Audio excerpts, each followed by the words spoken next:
কখনো দেখো না স্বপ্নটা? তারপর থেকে আমার ঘুমই আসেনি কোনোদিন, একদিনের জন্যও না।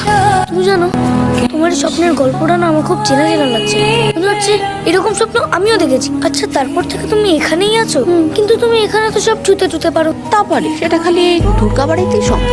জানি না কি আছে এখানে, আর কি বল তোমায় ছুতে পারি।